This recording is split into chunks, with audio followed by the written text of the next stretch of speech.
What's up, Wretched Nation? Today, we're going to get back on the Dyna, do some stuff with it, and maybe make a drag pass on the dragy.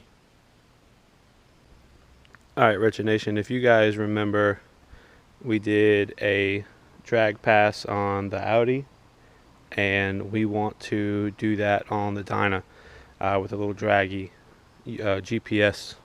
Now, the biggest thing is we need to switch this exhaust out and get a tune on the bike, and we have that, but I wanted to get it checked out before we do all that stuff, basically as like a base run. Main reason is we had to completely weld up the exhaust bracket, and we're leaking from both cylinders, so I got a new exhaust, new flanges, new gaskets, new hardware, even new studs, because this bike's been rode pretty hard. But let's take a quick look at the exhaust. Alright, we went with the Bassani exhaust. Just a little sneak peek. Bassani 2-in-1 high power. We're not going to be putting that on today. We're just going to be getting our test run. But that's pretty much it right there. So we also got the Dyna Jet Power Vision from Fuel Moto. We got all this from Fuel Moto. We got the tune downloaded. So basically a stock tune or a can tune specifically for our bike. Nothing crazy. It's just the intake, exhaust, stock motor. But we're going to get the bike warmed up, get our helmet on and everything, get the dragy set up, and we'll go do a test hit, try to get a baseline, and we'll talk about it from there.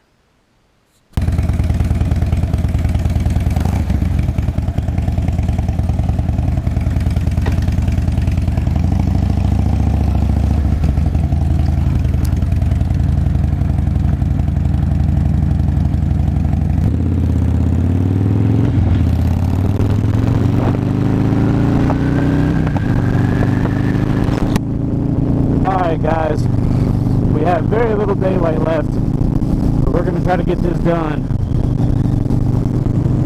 Got the bike going, got the dragy app set up. All we should have to do is find a good spot, stop, reset, and we should be good to go. I'm going to try to do it a couple times. I've never really raced my bike or launched my bike, and a lot to do with your drag times is your launch. Your first 60 foot, that's everything. So you can take the same vehicle and launch it 100 different ways and get 100 different times. So I'm just trying to go for an average.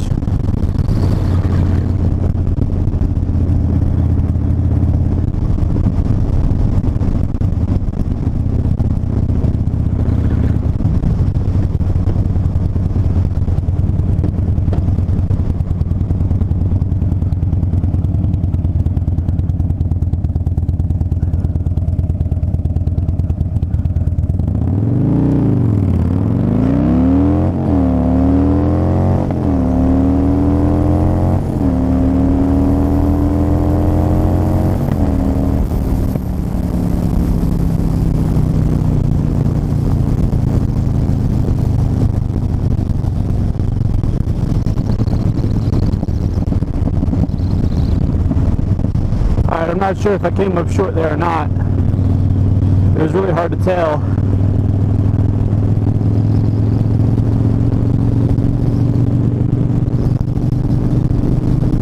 So we're going to turn around and go back the other direction.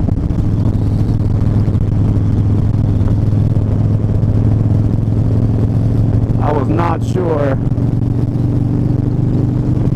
It's showing an 854.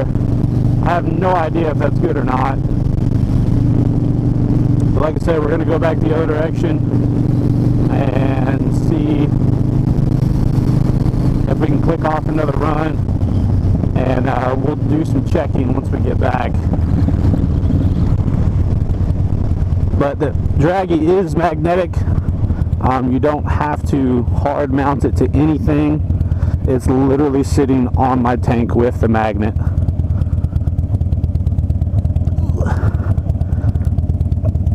Like I said, you don't have to mount it. It's got a magnet. It's sitting right on the tank.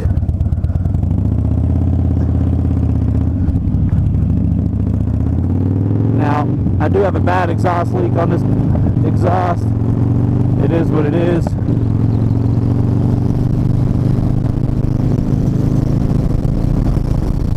We're going to come around the corner and we're going to try to click off another number. I'm not super worried about it being verified for the slope because it's going back and forth, but I just want to get a good idea if I can maybe get some numbers before and after fixing this bike and doing a full stage one, because this bike technically isn't a stage one just with an exhaust and a breather. I mean, you go full stage one, typically you tune it, and I've been riding the piss out of it without tuning it.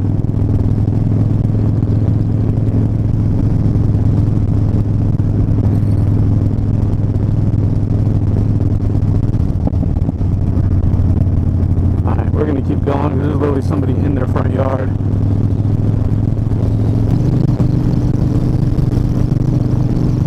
My DA today is very high compared to when I did it with a car. It's 1800, but as you can tell, I'm riding with short sleeves, so that means it's not cold at all.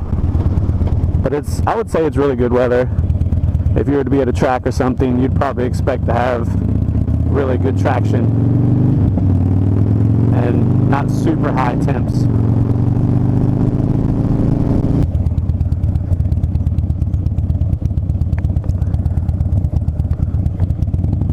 I have a hard time finding open road.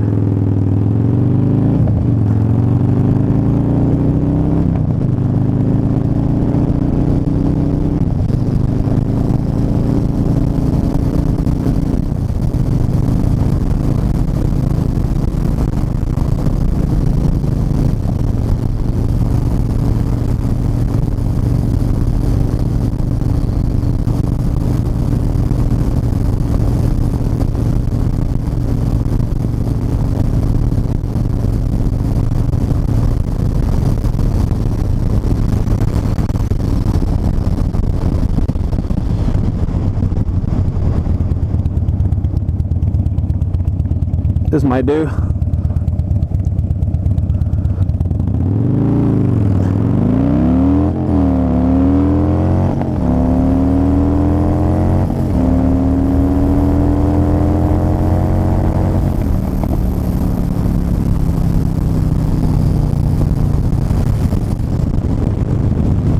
.857, so I'm pretty happy with that.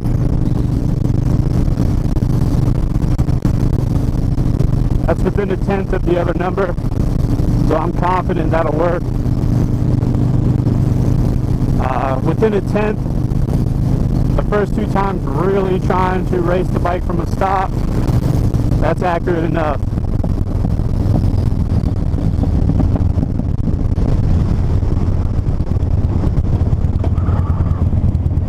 So let's turn around here and go home.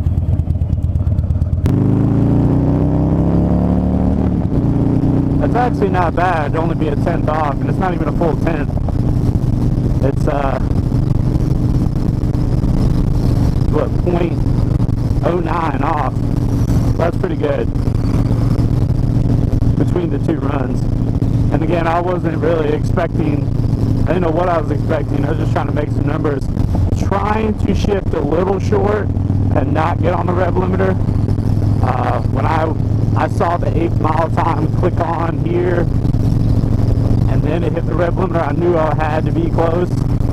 I'm curious to see what the mile an hour is. That's what I'm really curious to see. But I really want to get this exhaust changed out, get a tuner on there, and see what we end up with. I might just go, and when I change the exhaust out, I might try for another run and see if, you know, getting the exhaust leaks fixed and going with the Masami high power, see if I get more power out of it. But I feel like that's going to be negligible depending on what the DA is. And it's supposed to rain for the next 3 or 4 days, so that's going to be tough. That's why I really wanted to get this done, because I can be in the garage putting the exhaust on the next couple days. Not going to do it today because the bike's going to be super hot when I get back, but the next few days, like tomorrow and the day after, it's 100% chance of rain. Saturday, it's looking all right, so I might be able to go out and do that. But other than that, it's going to be a success. Didn't wreck the bike, didn't blow it up, didn't get arrested. Good for me. And just a little tidbit for you guys that don't know, this little device is called the dragy.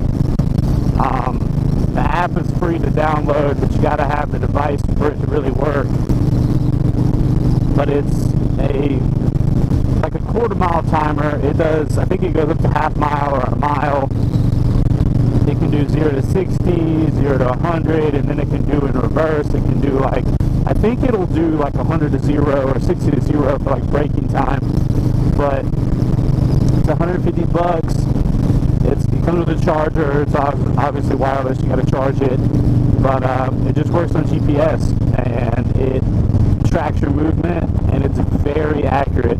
I don't know if any of you watch like Street Outlaws or any of that no prep stuff where they're racing not on a regular track with lights and timing and showing all that, or especially if you watch some of that stuff on YouTube.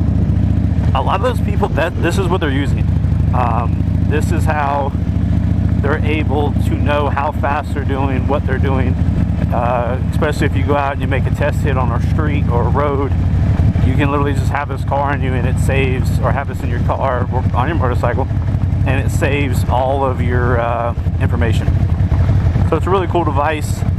If you want one, definitely pick it up. Alright guys, we're going to wrap this up real quick. Our times are actually closer than I thought. I read that wrong, but you know, going down the road it was kind of hard to see. I don't know how well you can see it, but this is our validated number, and we ran 857 at 80.5 miles an hour, so 80 miles an hour, and our DA was 1812. Now our non-validated number, because we had too much of a slope downhill, so we're going too far downhill, was 854 at 81 miles an hour. So we picked up about 3/4 of a mile an hour and just a couple hundredths. So super accurate there at the exact same DA, 73 degrees out. So not bad. So we're pretty much dead on accurate, and we'll try to do it in the same area and see what the time is, see what the temperature is when we do the next run with all the modifications. But pretty happy. We're looking at a 80 mile an hour and a 8.55. We'll shoot it in the middle there. So 855 at 80 miles an hour. So we'll see what the next one does. But thanks for checking us out. Comment down below what you think. I've never really raced a bike. I have no idea. Is that super slow? Probably is. But let me know what you think. Definitely like the video. And as always, keep it wretched.